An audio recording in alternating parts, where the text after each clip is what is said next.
এত অসহিষ্ণু হলে চলবে না মিস্টার আব্দুল্লাহ।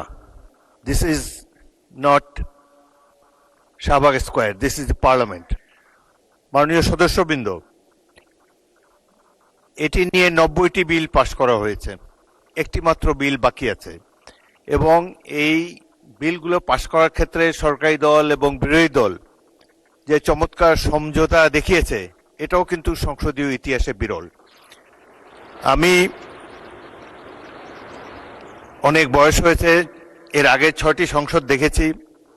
এত সুন্দর পরিবেশ, সহযোগিতামূলক পরিবেশ আগে কোনো সংসদে ছিল না। এখানে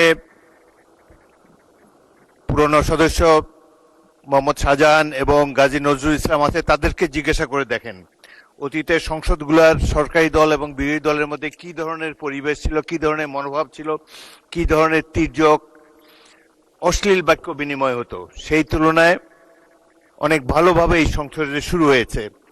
এবং সর্বশেষে আইনমন্ত্রী যে কথাটি বললেন, আপনাদের যে আপত্তি, প্রয়োজন হলে এটারও তো একটা রিমেডি আছে।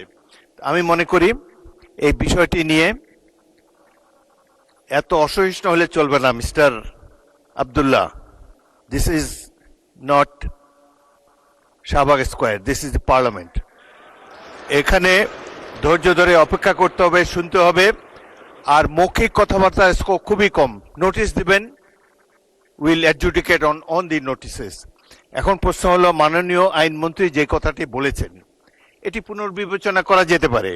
আপনারা দরকার হলে নিজেদের মধ্যে আলাপ আলোচনা করে পরবর্তী অধিবেশনে একটি সংশোধনী বিল আনেন, সেটি নিশ্চয়ই সরকারি দল বিবেচনা করবে। এবং আরেকটি কথা হলো যে সংসদের পরিবেশটা আমরা একটু ভালো রাখি। সংসদের চমৎকার বিবিনিং, এত বড় একটা জুলাই অভ্যুত্থানের পর এই সংসদ গৃহীত হয়েছে, এমন একটা ফেয়ার ইলেকশনের মাধ্যমে আমরা সবাই এখানে এসেছি। এত বড় বিরোধী দল খুব কমই এসেছে, 77-78 জন, বিরাট ব্যাপার একটা সংসদে। সুতরাং আমরা এই স্পিরিট অফ কোঅপারেশন নিয়ে সামনে এগোতে চাই। আপনাদের আপত্তি অলরেডি বিবেচনা করবেন বলে আইনমন্ত্রী বলেছেন। এ ব্যাপারে প্রয়োজন হলে আবারও বিলের সংশোধনী আনা যাবে। এই সংসদ 5 বছরের জন্য নির্বাচিত হয়েছে।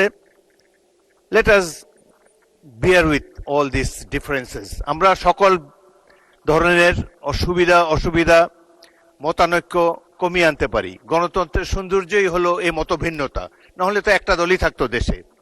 এখানে 3-4টি দল অলরেডি আপনারা এখানে রিপ্রেজেন্টেড। সুতরাং আমি স্পিকার হিসাবে আপনাদেরকে অ্যাসিওর করতে পারি, I will do my best to see that opposition gets is due. এটা আমরা নিশ্চয়ই চেষ্টা করব। জনাব মুজিবুর রহমান, আপনি কি এই ব্যাপারে বলতে চান নাকি অন্য কোনো ব্যাপারে? এই বিষয়ে আর শুনবো না, অন্য কোনো বিষয় হলে বলতে পারেন। এই বিষয়টি তো মাননীয় আইনমন্ত্রী সমাধান করেই দিয়েছেন।